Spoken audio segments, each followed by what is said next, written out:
Count and tick the right number. गिनिए और दुरुस्त अदद पर दुरुस्त का निशान लगाइए.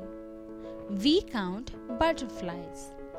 1, 2, 3 and 4. These are 4 butterflies. Now we find out 4 from the given numbers. 1, 4. Yes, this is 4.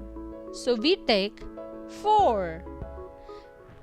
Now we count mangoes. 1, 2, 3, 4, 5 and 6. These are 6 mangoes. Now we find out 6 from the given numbers. 6. Yes, this is 6. So we take 6. There is no object. So we find out 0 from the given numbers.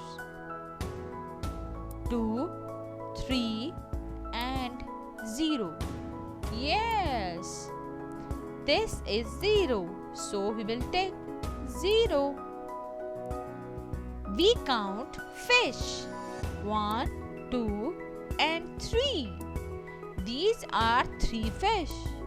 Now we find out 3 from the given numbers. 5, 3. Yes, this is 3. So we take 3. हम मछलियाँ गिनते हैं.